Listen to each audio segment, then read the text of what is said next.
From Chicago studios, this is the Muslim News on Muslim Network TV. Assalamu alaikum, I'm Samana Siddiqui. Our top story tonight is about the abortion law in Texas. U.S. Attorney General Merrick Garland said yesterday that the Justice Department is looking into ways to challenge Texas's restrictive abortion law. The legislation, called the Texas Heartbeat Act, went into effect last Wednesday. It is America's first 6-week abortion ban. The law creates a system by which any Texas citizen can sue abortion providers for a minimum of $10,000 in statutory damages.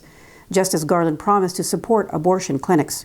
He also vowed to protect those seeking and providing reproductive health services in Texas. The move comes after the Supreme Court refused to block a Texas law banning abortions as early as 6 weeks into pregnancy. The ruling makes no exceptions for abortions in the case of rape or incest. The verdict poses the most serious threat to Roe v. Wade in the last 50 years. This was the case that led to the establishment of American women's right to abortion. President Joe Biden has criticized the High Court's decision. He has asked the Justice Department to explore ways to contest the Texas law. As well, House Speaker Nancy Pelosi has pledged to call a vote later this month. This is to pass legislation enshrining women's right to abortion into federal law. A special in-depth analysis on this topic is coming up later tonight in our show, so keep watching Muslim News. At the end of this weekend celebrating workers, unemployment benefits for 7.5 million Americans expired.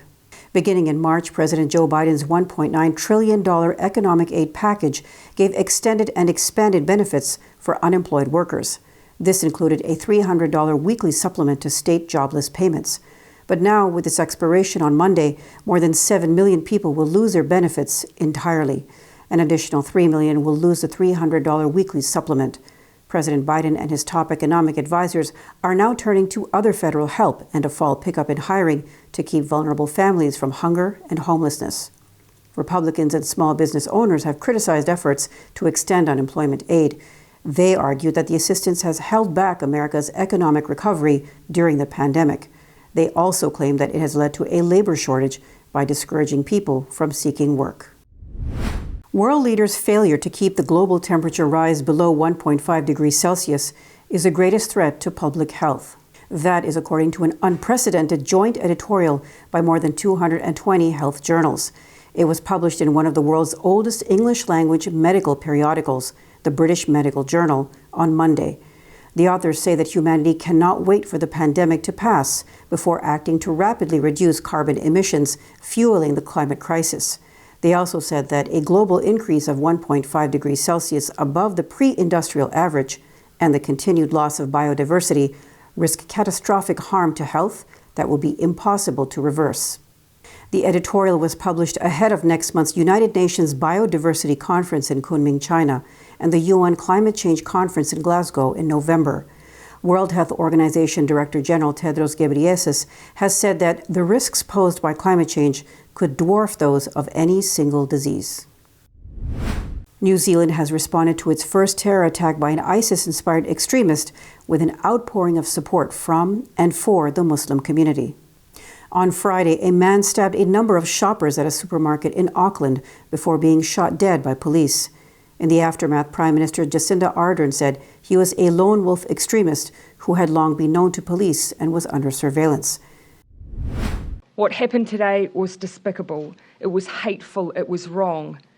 It was carried out by an individual, not a faith, not a culture, not an ethnicity, but an individual person who was gripped by ideology that is not supported here by anyone. New Zealand's Muslim community has offered its support to victims. It was a target in the country's worst terror attack on 2 mosques in 2019 in the city of Christchurch. A white supremacist killed 51 Muslim children, women, and men, and injured 40 at 2 mosques during Friday prayers. At the time, New Zealanders rallied to express solidarity with the Muslim community. The tragedy forced the country to reckon with a wider history of racism, Islamophobia, and concerns about white supremacy not being taken seriously. The Muslim community in southern New Mexico, working with the state's primary resettlement organization, is helping incoming Afghan refugees. They fled their homeland amid U.S. troop withdrawal from Afghanistan last month. The refugees began arriving at Holloman Air Force Base near Alamogordo last week. They are also being temporarily housed at Fort Bliss's Doña Ana County Complex in New Mexico. The refugees are applicants for special immigrant visas. These are for Afghans who worked with U.S. forces during the war, their families, and other vulnerable Afghans. As American troops return from Afghanistan to the U.S., the threat of post-traumatic stress disorder, or PTSD, may become a serious issue. 2 years ago, then presidential candidate Joe Biden told a town hall gathering that there are more suicides per month in the U.S. military among returning veterans than people killed in action. A recent study published by Brown University and Boston University seems to confirm that. It found that more than 30,000 active duty personnel and veterans of the post-9/11 wars have died by suicide. This is compared to about 7,000 combat deaths.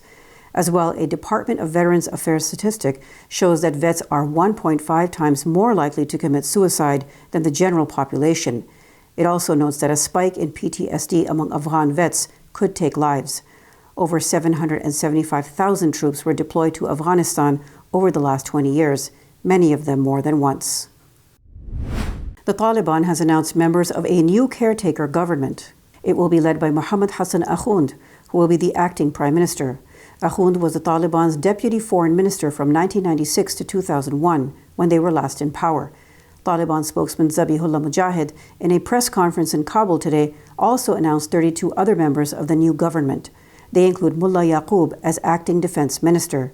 He is the son of Taliban founder and leader, the late Mullah Omar. Also appointed was Mullah Abdul Ghani Baradar. He is former head of the Taliban's political office and oversaw the signing of the U.S. withdrawal agreement from Afghanistan last year. In response to a question by a BBC reporter about the absence of women in the cabinet, Ahmadullah Wasiq of the Taliban Cultural Commission said the cabinet had not yet been finished. The Taliban on Monday called on former members of Afghanistan's security forces to work with the country's new rulers. Spokesman Zabihullah Mujahid said at a news conference in Kabul that Afghan forces trained over the last 20 years will be asked to rejoin security departments alongside Taliban members. He also warned that any insurgency against their rule would be hit hard. Meanwhile, German Chancellor Angela Merkel on Sunday again called for a dialogue with the Taliban. Here, Merkel speaks during a news conference in North Rhine-Westphalia state.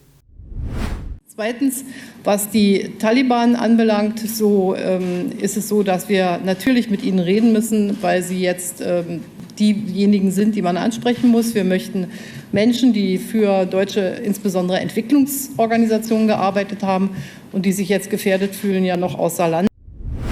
Earlier on Sunday, Mujahid had told Welt am Sonntag newspaper that the Taliban wanted strong and official diplomatic relations with Germany. Pakistan hosted a meeting with representatives of Afghanistan's neighbors, emphasizing the need for peace in the country. China, Iran, Tajikistan, Uzbekistan, and Turkmenistan unanimously stressed that this is vital for the security, stability, and prosperity of the entire region. Special envoys of Afghanistan's 6 neighboring countries have agreed to stay in close contact. In related news, Italian Foreign Minister Luigi Di Maio arrived in Islamabad to hold talks with the Pakistani leadership on the evolving situation in Afghanistan. He is the 4th Western foreign minister to arrive in Pakistan after the Taliban takeover of Kabul. The UK's Dominic Raab, Germany's Heiko Maas, and Netherlands' Sigrid Kaag earlier visited Pakistan to discuss the latest developments in the war-torn country. This active diplomacy is to solicit Pakistan's cooperation in keeping Afghan refugees out of Western Europe. The European Union is establishing a $710 million fund for Afghanistan's neighbors to help host refugees. Palestinians marched to celebrate the escape of 6 prisoners from an Israeli prison in Rafah in occupied Gaza. The escapees included top leaders. They escaped through a tunnel dug beneath a sink. This triggered a massive manhunt for the group. Gilboa Prison is a high-security site where hundreds of Palestinians are detained, among other inmates. It opened in 2004 during the Second Palestinian Intifada, or uprising. The escape happened only hours before much of Israel was set to shut down for Jewish New Year celebrations that began at sundown on Monday. Israel holds over 4,000 Palestinians in dozens of prisons, including 42 women, 200 children, and 550 administrative detainees, according to the prisoners' rights group Ad-Damir. In related news, Israeli airstrikes hit targets in Khan Yunis in occupied Gaza. A faction of Guinea's military said on Sunday that they have arrested the president and staged a coup. It is the latest political upheaval to roil the impoverished West African nation. The government insisted it had repelled the attack. Lieutenant Colonel Mamadi Doumbouya, flanked by soldiers toting assault rifles, said in a video sent to the AFP, "We have decided, after having taken the president, to dissolve the constitution." Doumbouya said Guinea's land and air borders have been closed and the government has been dissolved. Guinea is one of the world's poorest countries, despite boasting significant mineral resources. It is one of the world's largest suppliers of bauxite, which is a key source of aluminum. Any disruptions in the country could severely impact commodities prices. Coming up next after the break is our in-depth analysis segment, so stay tuned and we'll be right back after these messages.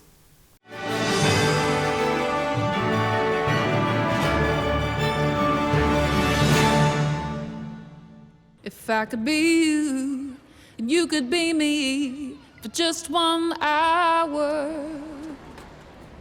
If we could find a way to get inside each other's minds. Walk a mile in my shoes. Walk a mile in my shoes.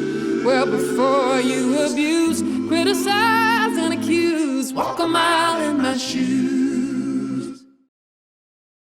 Despite the development of a COVID-19 vaccine, millions around the world will not have access. We need a vaccine that's free and available to everyone, everywhere. It's time for a people's vaccine.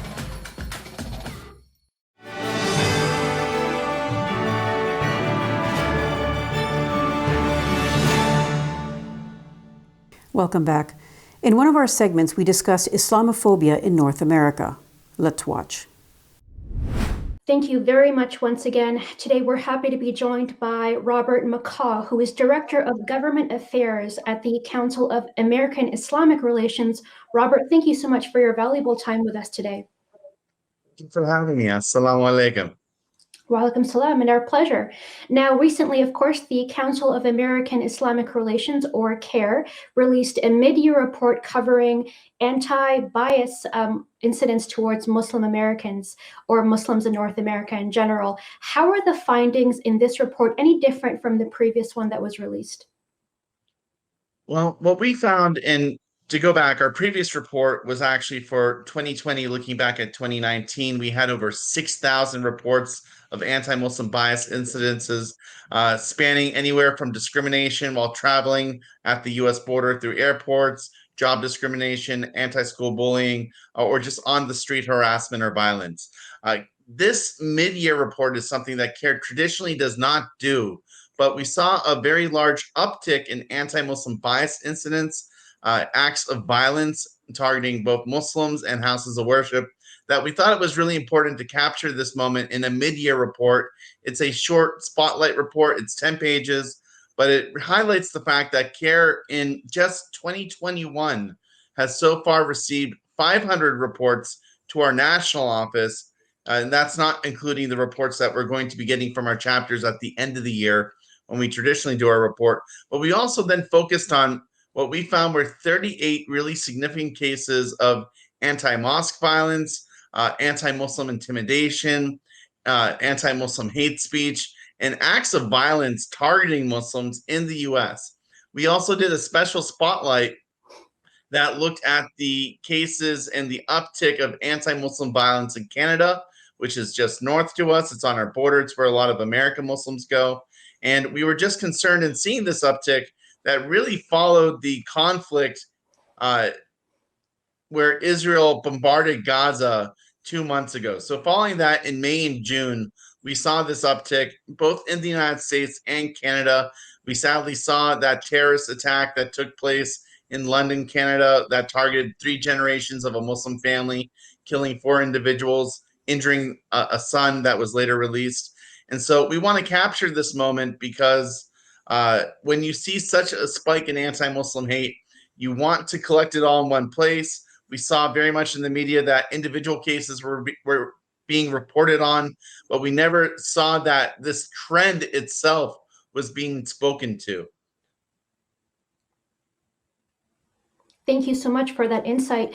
You mentioned to this a little bit, but let's get into it. Interestingly, the report highlights how Islamophobia in America somewhat coincides with a recent Israeli assault in parts of Palestine. If you could talk to us about this link and why that was highlighted in the report.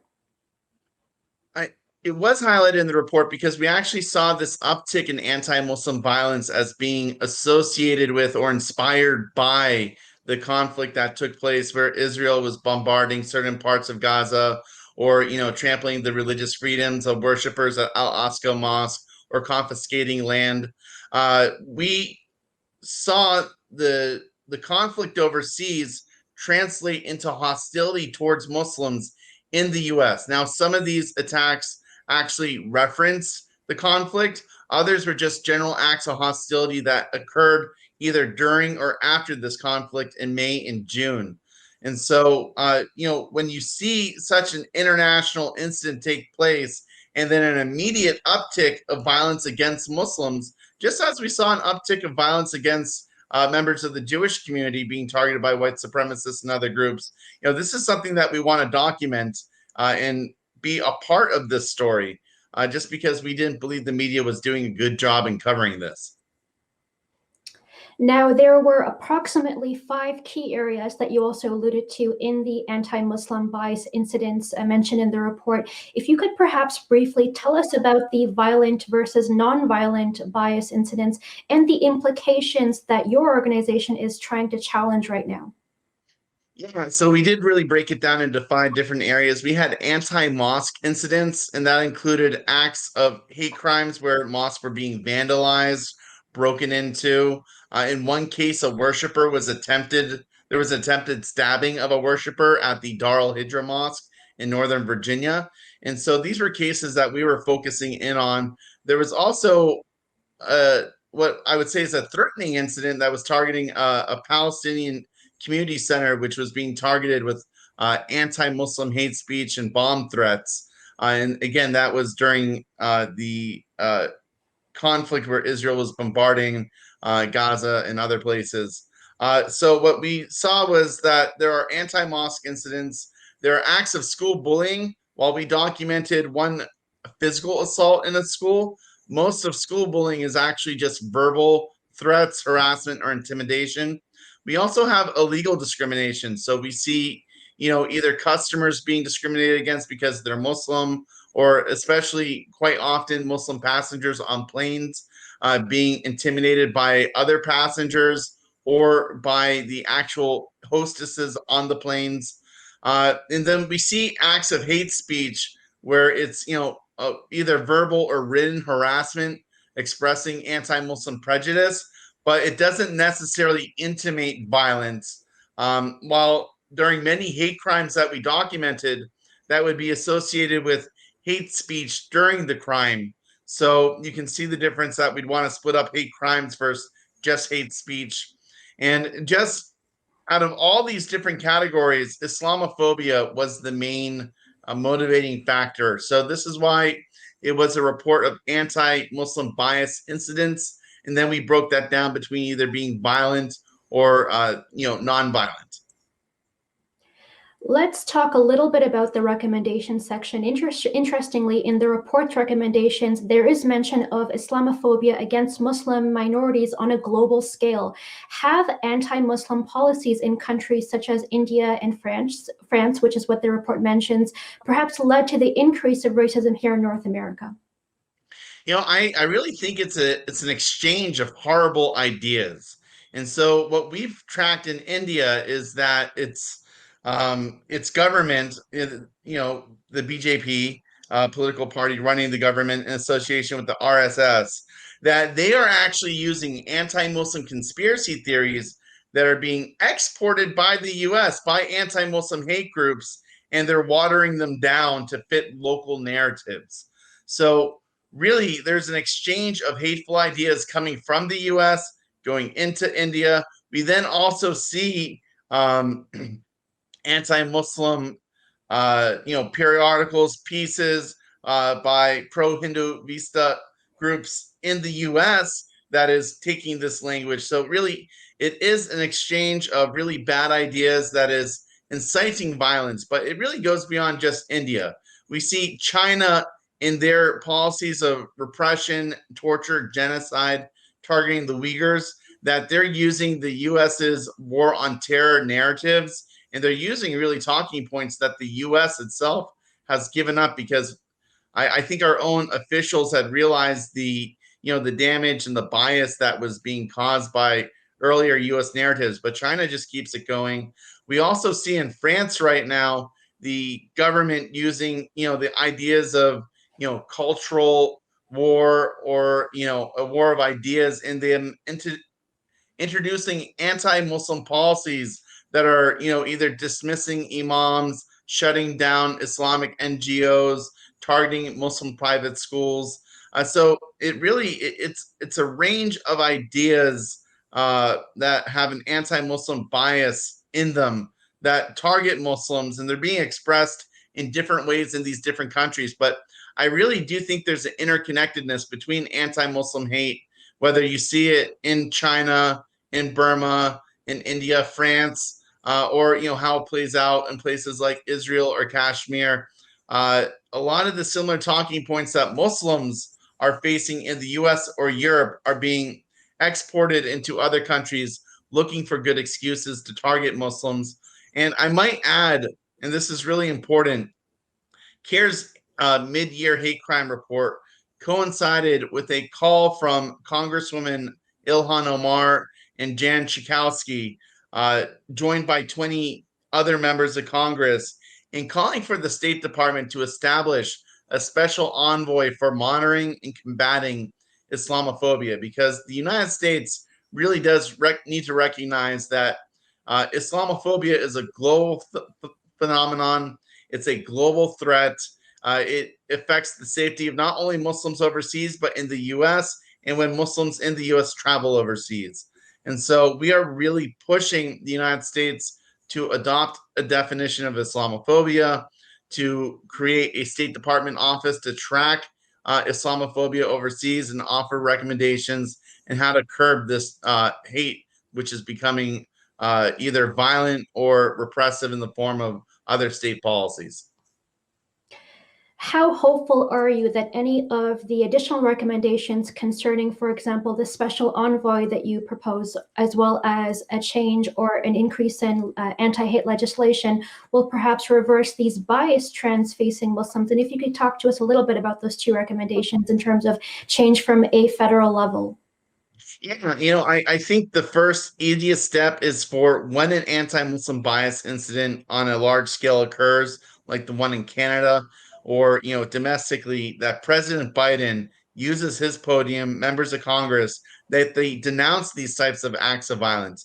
We didn't see the administration actually comment on that terrorist attack targeting the family in London, Canada, and we were disappointed as a community by that. But that can easily be addressed just by the government and government officials standing up to condemn these types of violence that are targeting Muslims, and to denormalize it from the last administration. Now, when we're looking at creating a special envoy position, in January, the U.S. Council of Muslim Organizations called on the Biden administration to create such a position. CARE, members of USCMO, have been asking for such a position for years. We had a dialogue last week in the Muslim community about, who has been pushing who on this issue for how long, because we have all been working on this. And it's really great to understand how this has been a very large intra-community push. But I was excited because Congresswoman Ilhan Omar, Jan Schakowsky, who's a Jewish member of Congress, we had the three Muslim representatives, Omar, Tlaib, Carson, join 7 Jewish members of Congress, Schakowsky, Steve Cohen, Sarah Jacobs, Alan Lowenthal, Mike Levin, Brad Schneiders, and Dean Phillips, with other members of Congress, in asking for this. So this isn't just like a small ask by the Muslim delegation. This is really intra-faith. This is a very progressive ask. And I think that we can build momentum behind this. We also have reports from Congresswoman Omar that she's going to be introducing legislation on this matter. On that letter to the Biden administration calling for the special envoy position, There were several members of the House Foreign Affairs Committee on that letter. I believe that will translate to co-sponsorship of this legislation by members of the House Foreign Affairs Committee. We are looking to have that introduced and hopefully attached to larger spending bills in that committee or appropriations committees with their support. So I think that this is a real possibility in the next year to 2 years that we could either by legislation mandate a permanent position, or we could compel the Biden administration to create such an envoy position. And I know for a fact that, when Biden runs for office again in 2024, he's going to be courting the Muslim community. And the Muslim ban was good, repealing it, but that was just a day one initiative. And he's going to have to show that he's done more for the community. And I guarantee you, if he created this position, it would be a strong signal to the Muslim community. So I just think, politically, strategically, it is in the interest of the Biden administration to, create such a position. Now, as a disclaimer, CARE doesn't support any candidate for office, but, I'm just postulating hypothetically what the Biden administration could do to better win our votes. So I think there's a good political argument to be made for this. I think there's a good legal argument for this to be made. I think it's a real possibility in the next 2 years we could see this happen. Discussing anti-discrimination and anti-racism efforts today with Robert McCaw, who's Director of Government Affairs at the Council on American Islamic Relations. Robert, in light of the recent report that was released by CARE, thank you so much for your valuable time with us today. Hey, thank you for having me. Assalamu alaikum. Before moving on to our next analysis, let's take a quick break. We'll be right back after these messages.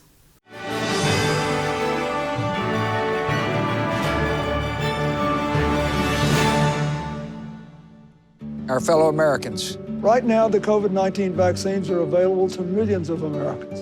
And soon, they will be available to everyone. The science is clear. These vaccines will protect you and those you love from this dangerous and deadly disease. They could save your life. So we urge you to get vaccinated when it's available to you. That's the first step to ending the pandemic and moving our country forward.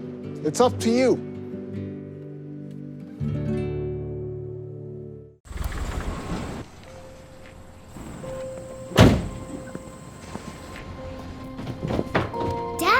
They took over my bedroom. Come on, come on. Okay, Dad.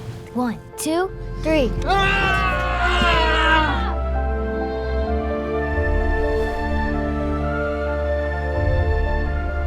Dad!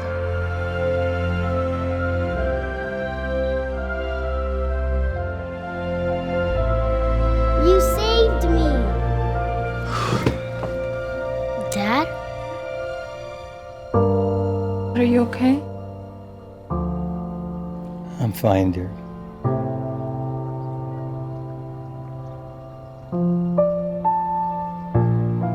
Your hero needs you now, and AARP is here to help. Find the care guides you need at aarp.org/caregiving.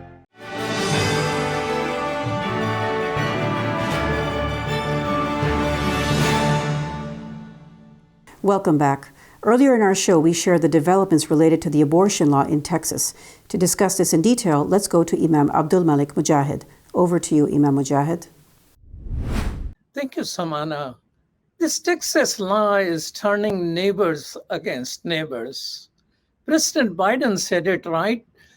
I quote, "Complete strangers will now be empowered to inject themselves in the most private and personal health decision faced by women," unquote. To discuss that with us today is someone who has been president of National Lawyers Guild, Marjorie Cohen. Welcome to Muslim Network TV. My pleasure, Malik. Thanks for having me. Marjorie Cohen is a professor emerita at the Thompson Jefferson School of Law. What is happening? This Texas law, Marjorie, seems to be turning neighbors against neighbors, but they have given a sweet name, Texas Heartbeat Law. I mean, who could be against heart and who could be against heartbeat? Well, even that is a misnomer because this law empowers private people to bring lawsuits against their neighbors, against doctors, nurses, clergy persons, family members, Uber drivers, Lyft drivers, anyone who aids and abets a woman in having an abortion. And these people who are aiders and abettors don't even have to know that the woman is going to have an abortion. And the heartbeat comes in that when a doctor knows or should know there's some cardiac activity, it doesn't even have to be a heartbeat, and it usually happens around 6 weeks, that's when neighbors can sue neighbors. Now, keep in mind, Malik, this does not outlaw abortion. What this law does is to outlaw safe abortions, because women are going to continue to have abortions. Women are going to be raped. They're going to be victims of incest, and they are going to have abortions whether this law is in effect or not. But what the law does is to punish women who go to clinics where they can receive safe abortions. It does punish the women, even though they're not defendants in the lawsuits, because it makes it so difficult for women to get abortions, because people who help them, doctors, nurses, family members, are liable for $10,000 plus attorney's fees if their neighbors or other people sue them. And so it does end up hurting women. It's really an anti-woman law. Women are going to go back to back alley abortions, coat hanger abortions. Women are going to die from abortions. That's what's going to happen with this law. And it's going to pit neighbors against neighbors. And it's basically bribery. The Texas legislature is bribing private vigilantes to sue people who help women get abortions. So it ends up it won't prevent abortions. It will just prevent unsafe abortions. It will prevent safe abortions. It will lead to more unsafe abortions. So if a Lyft, some woman calls a Lyft or Uber, that woman he's giving right, and he or she, a driver who might be, have no idea who they're giving right to and for what purpose, but they can be sued. Exactly. They don't even have to know that they're dropping a woman off at a clinic where she is going to get an abortion, or maybe even an appointment to talk about her options when she isn't even necessarily going to get an abortion, but the Uber driver or Lyft driver could be charged under this new law with aiding and abetting a woman who eventually gets an abortion. So plus the fact that it encourages websites such as this Texas Right to Life website from putting up things that encourage people to basically snitch and inform on each other. And there has been some pushback. GoDaddy, which is a platform, has said that Right to Life cannot be doing that. It actually had to take down their website, because one of the terms of service is that they don't put up information without a person's consent. So there is some pushback. And also a judge in Austin on the 3rd of September, 2 days after this law went into effect, stopped the law from going into effect, just as between this Texas Right to Life group and Planned Parenthood. It only affects them. So until there's a hearing on a preliminary injunction, which I believe is on September 13th, Texas Right to Life cannot facilitate these lawsuits against Planned Parenthood. But Professor Cohen, what I'm concerned about is beyond the abortion and non-abortion debate. What about the Uber driver and taxi driver and Lyft driver simply stop giving right to women for any purpose? That's true. There may be Lyft drivers and Uber drivers, taxi drivers who won't pick up any women anymore because men don't get abortions. So they could just pick up men. Now, the companies, Lyft and Uber, have said that they would pay the $10,000 and the attorney's fees if any of their employees get sued. because they don't want to lose business. And so that is some incentive for Lyft drivers and Uber drivers to continue to drive. But there are a lot of other people. Let's say that a woman goes to her minister or her priest or her imam to talk about her options, and ultimately she does have an abortion. That clergy person can be sued under this law. And if the clergy person loses, that clergy person has to pay $10,000 plus attorney's fees, which can really mount up into the tens of thousands of dollars under this new law. And so it really deputizes citizens to become anti-abortion police. It's a very dangerous law. And as I said, it's not going to stop abortions. It's just going to stop safe abortions. Marjorie, but also Texas is also the, let's call it a country where people can carry a gun without a license.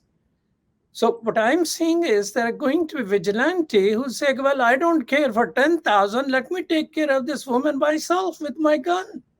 That's the next step. You know, Texas is also a state where the legislature just passed and the governor just signed a voter suppression law, making it much harder for people of color, for poor people, for all kinds of people, Native American people, to vote. They are trying to put up obstacles to voting because they're afraid of the will of the people. And so Texas is really, as you say, it's like another country. And this is not surprising, but it's very disturbing. And even more disturbing, Malik, is the fact that 5 members of the U.S. Supreme Court let this law go into effect without considering it, without a hearing, without briefing, without oral argument. They just let it go into effect. 3 of those 5 members of the Supreme Court were appointed by Donald Trump specifically to overturn Roe versus Wade, and they're on their way to doing that. Now, this decision did not overturn Roe versus Wade, but it's a good indication that that will happen next term, and the new term of the Supreme Court starts the first Monday in October. They will be considering a case for Mississippi, which outlaws abortion after 15 weeks of pregnancy. And that case asks the Supreme Court to overturn Roe versus Wade. Roe versus Wade gives a woman a constitutional right to an abortion until a baby becomes viable. In other words, until a baby can survive outside the womb. And but that decision may well be overturned next term when the Supreme Court meets. And this law is so far out that even Chief Justice Roberts, who is a conservative, he's a right-winger, he voted with the 3 remaining liberals to get briefing, see what the lower courts say, take their time instead of rushing in. And also, John Roberts is concerned with the legacy of the Roberts Court. He wants to make sure that it has perceived legitimacy, that it's not perceived as a railroad, an unfair court. And so he has that interest as well. But since Ruth Bader Ginsburg died and she was replaced by a right-winger, Amy Coney Barrett, during the Trump administration, they have the votes to overturn Roe versus Wade. And if Roe versus Wade is overturned, then state after state, the red states, the conservative states, are going to pass laws very much like this Texas law. And that means that more and more women will have unsafe abortions, more and more women will die, they will be maimed, they will be injured. Why people, Professor Khan, who otherwise are not in support of abortions as a personal choice for themselves for religious reasons or other reasons, is there a reason for those people to be worried about this type of law? It is a reason because once they start on this path, who knows where it will end up? And the government will start legislating all of our behavior and get our neighbors to inform on us like vigilantes and set up lawsuits where we can lose $10,000 plus attorney's fees. Plus the fact that no one, I don't think, wants women to be maimed and die. And that's what this is going to lead to. As I said, it's not going to end abortion. It's going to end unsafe. It's going to end safe abortions.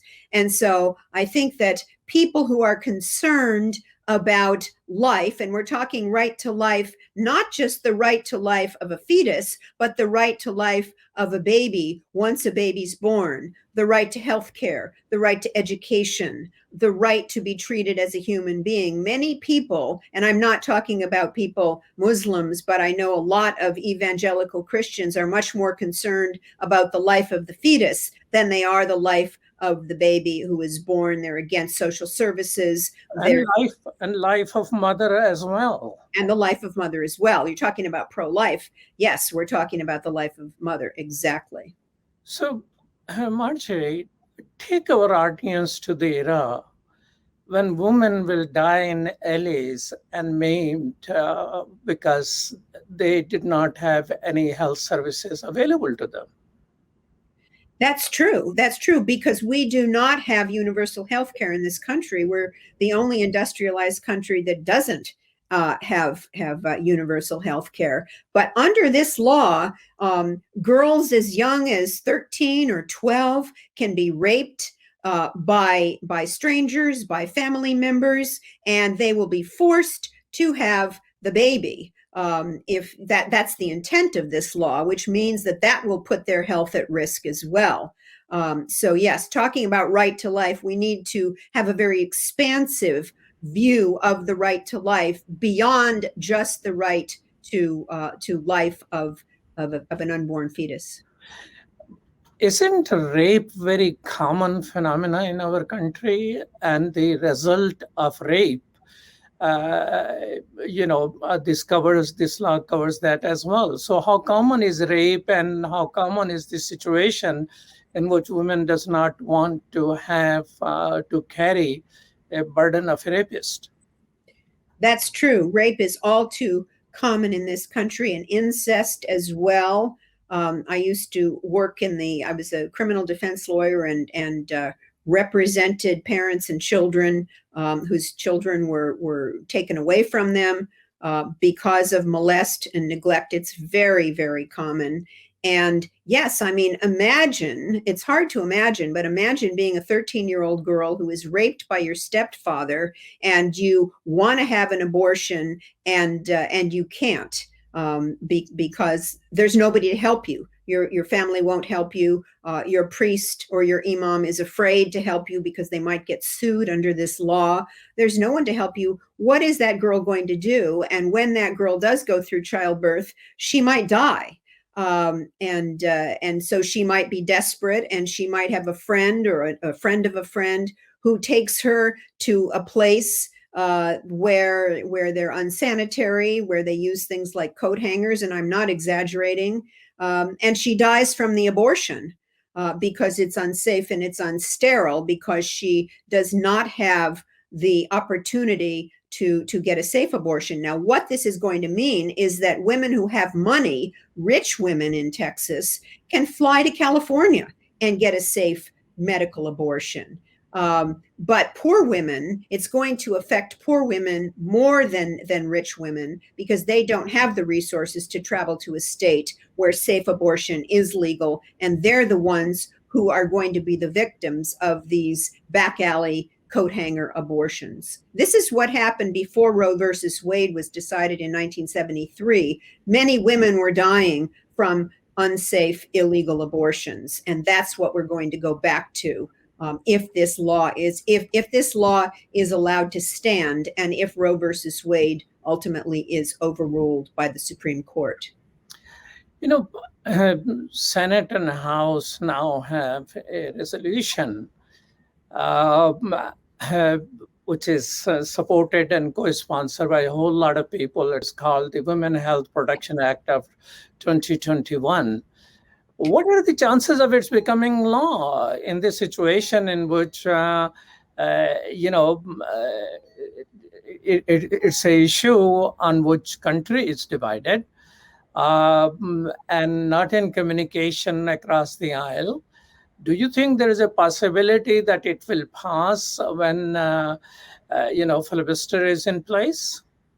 Well, yes, this law would legalize into law Roe versus Wade. So it would make Roe versus Wade the law in a federal statute. And it has a lot of support. Nancy Pelosi, the Speaker of the House of Representatives, is going to bring it to the floor for a vote after the summer recess is over. But this is not an issue that breaks down just along party lines, Republican versus Democrat. There are many Republicans who favor the right of women to have control over their own bodies and to make health choices for themselves without interference by the state. So it is not at all clear that this law will not pass, although it's going to be very tight because of the filibuster, which requires not just a majority of 51 senators out of 100, but rather 60 senators. So it's going to be very close. And there is a lot of political pressure surrounding this law, but it does have a chance, albeit a slim chance, of passing. Now, the filibuster reform, there was a call because of, multiple reasoning. This is probably going to add to that. And the courts, although Judge Roberts have said that, well, we should hear this and all that, but he's a conservative as well. So if the due process is followed, he might support that as well. So Supreme Court has been a part of the debate and the discussion as well. So it seems like the whole lot of things are being piled up on the political process of the United States Congress. Do you see any reform in the area of filibuster taking place? Well, you're right about that, but there's another option too, and that is to expand the number of justices on the Supreme Court. There are now 9 justices. There have been more or less in the past. The Constitution doesn't say how many justices there must be. And so there have been calls to expand the number of justices from 9 to, say, 13, which would dilute the influence of these radical right-wingers on the court. And it's not just about abortion. It's about voting rights and religious rights and rights of immigrants, civil rights, rights of people of color, rights of workers, rights of women. There are many rights at stake here. So it is possible. There are calls for expanding the number of justices on the Supreme Court. Franklin Delano Roosevelt was trying to get his New Deal legislation through, and back in the 30s, the late 30s, and the Supreme Court was split 5-4. The right-wingers were in the majority. And so he tried to do what was called court packing and expand the number of justices. And finally, one of those 5 conservatives started voting with the liberals to uphold the New Deal legislation, which was social services, making lives better for people, giving them jobs, etc. And so Roosevelt never did expand the number of justices on the Supreme Court, but many people say that he lost the battle but won the war because his New Deal program was allowed to go through after that right-wing justice changed his vote and voted with the 4 liberals in the majority. Well, thank you so much, Marjiko, and for your time. My pleasure, Malik. Thanks for having me. Samana, abortion is a topic on which Muslims need to think.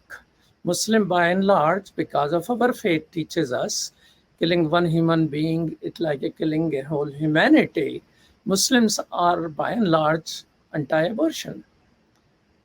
At the same time, the people who stand up against the Muslim ban are women of America, who also demand the right of safe abortion. So Muslims have a dilemma and a dialogue which need to take place. In Islam, there is no sex outside marriage. But in America, 95% people have sex without marriage.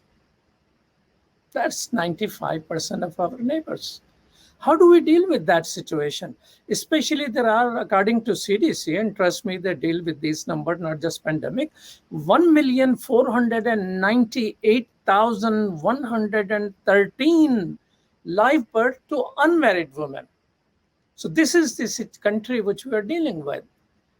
And in that situation, there are 463,000 rapes in this country.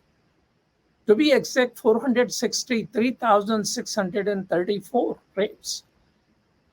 Do Muslims want a woman who have been raped to carry that child? Some of them are 13, 14-year-olds. Sometimes it is the stepfather who is raping a girl. So the whole societal system is designed in a way which need to be taken into consideration before Muslims join the bandwagon of anti-abortion or pro-life. We're looking for a new system in which people get married and take responsibility of children. But in the absence of that, what can we do? So sorry about this longer conversation. Back to you, Samana. Thank you. That's all from our Chicago studios tonight. Thank you for tuning in. You can find previous episodes and more on our YouTube or Facebook. For more content, keep watching Muslim Network TV or visit muslimnetwork.tv. Salam and good night.